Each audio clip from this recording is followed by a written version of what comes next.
At 3:23 p.m. on a Sunday afternoon, a mountain moved. Not metaphorically, not gradually. In the space of 4 minutes, 50 million cubic meters of ice, rock, and glacial debris separated from the north face of Nevado Huascarán, the highest peak in all of Peru, and erased a city of 20,000 people from the surface of the earth. What the official inquiry would later establish is that this was not simply an act of nature. 8 years earlier, the same mountain had sent an avalanche down the same valley. The scientists who studied that event warned in writing that a larger collapse was possible. That warning reached the right desks. Nothing was built. No sirens were installed. No evacuation plan existed. By 3:27 p.m., Yungay was gone. The Cordillera Blanca is the highest tropical mountain range on the planet. It runs 400 kilometers along the spine of the Peruvian Andes, and at its southern end, Nevado Huascarán rises to 768 meters.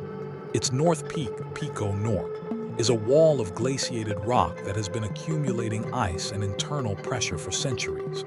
Yungay sat 18 kilometers downslope. It was a prosperous town by Andean standards, a cathedral on the main plaza, a municipal stadium on the edge of town, approximately 20,000 residents with another several thousand in the surrounding valley. Sunday afternoon meant families in the square, children in the streets, a Mexican traveling circus, the Circo Gaber performing at the stadium. It was, by every measure, an ordinary afternoon, but the mountain had a history that the town's residents were not entirely unaware of, and that certain people in Lima knew far better than they let on. On January 10, 1962, Huascarán's North Peak had released a smaller avalanche, still enormous by any human measure, that buried the village of Ranraherca, 6 kilometers closer to the mountain. 4,000 people lost their lives.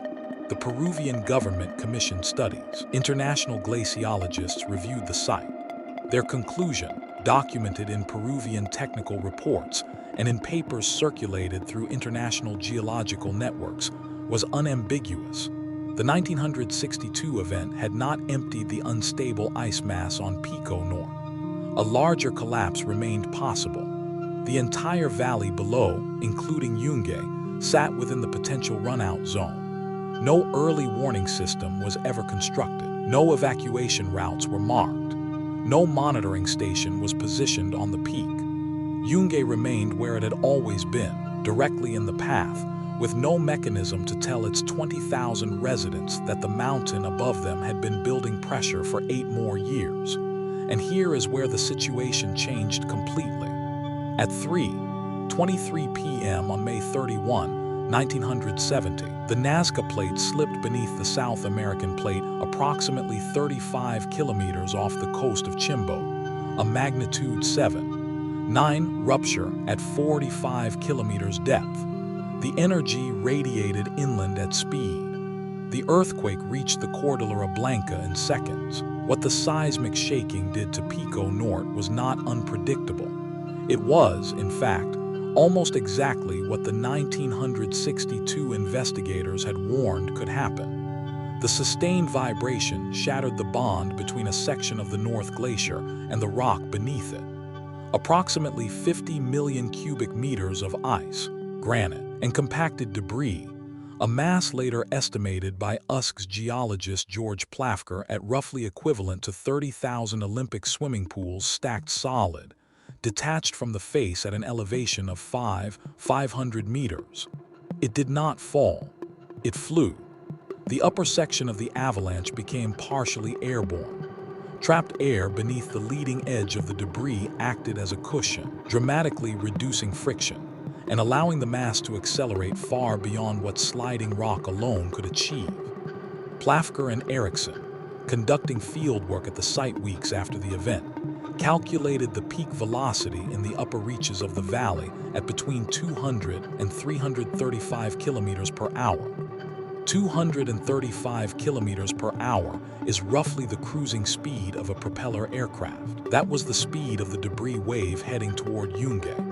At 3:24 p.m., 60 seconds after the earthquake, the avalanche struck Ranraherca, the village that had already been rebuilt after the 1962 disaster.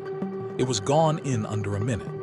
At 3:24 p.m. and 30 seconds, the debris mass reached a transverse ridge between Ranraherka and Yungay. By all conventional models, that ridge should have stopped it, or at minimum deflected it. It did not stop. The avalanche overrode the ridge entirely. The volume and velocity were simply too great, and the leading wave of debris crested the high ground and descended directly toward Yungay's main plaza. Mateo Casavard Rios, a geophysics technician at the Huaraz seismograph station 20 kilometers away, later documented what the instruments recorded: the initial high-frequency earthquake signature, and then, beginning approximately 90 seconds afterward, a sustained low-frequency tremor, the seismic signature of 50 million cubic meters of material in motion, that continued for just over 3 minutes. In Yungay itself, a resident whose account was recorded by La Prensa in Lima, the following month described the moment the debris wave became visible. "We saw a white cloud rising behind the mountain, and someone shouted to run to the cemetery. I ran and did not look back.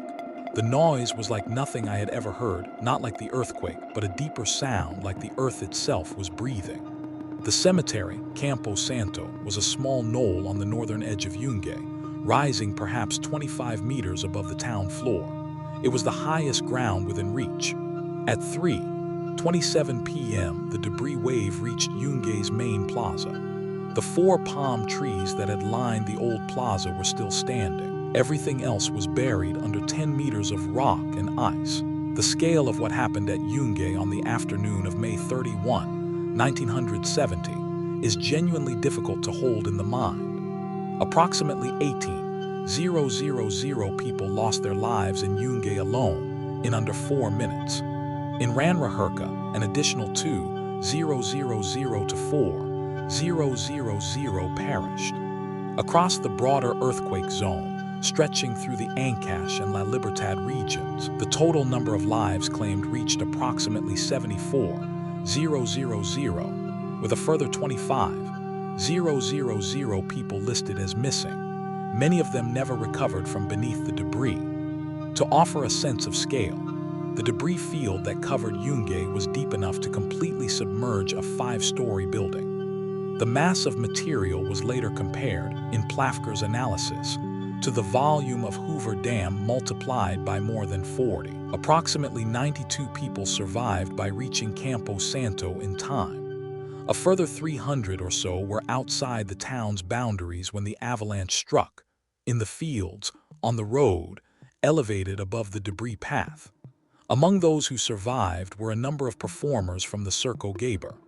Their staging area, at the elevated edge of the municipal stadium, placed them just beyond the debris margin. They gave some of the first eyewitness accounts to reach international journalists. What nobody knew yet, what the survivors standing on Campo Santo could not have fully understood in those first minutes, was that the mountain above them had been flagged, studied, reported on. The danger had been seen, and the city had been left where it stood. The 1962 Ranraherka avalanche had been catastrophic enough to trigger a formal geological review of Huascarán's North Peak. That review identified the remaining unstable ice mass on Pico Norte as a continuing hazard. The findings circulated within Peruvian government channels and through international geological networks. The answer, the one that took years to reach the public clearly, comes from what was done with that knowledge. No permanent monitoring equipment was installed on the mountain. No standardized evacuation signage was placed in Yungay. No legislation required Andean municipalities in designated hazard zones to maintain emergency protocols. The Peruvian government of 1962 and the subsequent governments through 1970 operated without any formal national civil defense framework. Disaster response was improvised. Hazard mitigation was aspirational. When the earthquake struck on May 31, Yungay had no more warning capacity than it had possessed the day the 1962 report was first filed. George Plafker, conducting fieldwork in Peru in the weeks following the disaster, documented this not as the failure of science.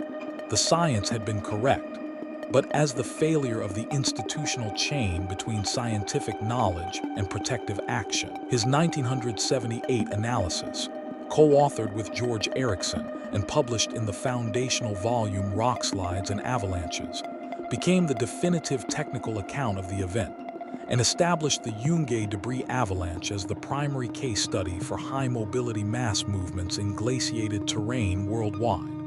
The evidence, Plafker noted, had been present. The system to act on it had not been. In the years following the disaster, Peru's government, under General Juan Velasco Alvarado, undertook a reconstruction effort supported by international aid from the United States, the Soviet Union, and dozens of other nations, in what became one of the largest humanitarian responses in South American history to that point. The original site of Yungay was declared a national cemetery, Camposanto National, and building on the debris field was permanently prohibited. A new city was constructed 2 kilometers from the old one. The 4 palm trees from the old main plaza still rise above the debris field. They are the only thing left of the city that stood there on the morning of May 31, 1970. In terms of legislation, on April 28, 1972, the Peruvian government enacted Decreto Ley No. 19,338, formally creating the Sistema Nacional de Defensa Civil, the first codified national civil defense framework in Peruvian history. The system that became INDECI, Peru's National Institute of Civil Defense, traces its institutional origin directly to that decree, and that decree traces its origin directly to the afternoon the mountain moved. A second measure followed in subsequent years, the establishment of hazard zonation requirements for Andean municipalities, mandating that cities in the Cordillera Blanca region document their proximity to glacial and seismic risk zones. The precise mapping exercise that had existed only informally and fatally incompletely before 1970. 55 years later, Nevado Huascarán still dominates the sky above the valley. The mountain has not changed. What changed, slowly, imperfectly, after a cost that should never have been the price of that change, is what human beings built in the valley beneath it. If you want to understand how a different kind of engineering failure, one where the structure itself was the problem, led to a disaster that engineers had predicted for years and governments ignored for decades, the story of the Vajont Dam covers exactly that. The link is on screen now.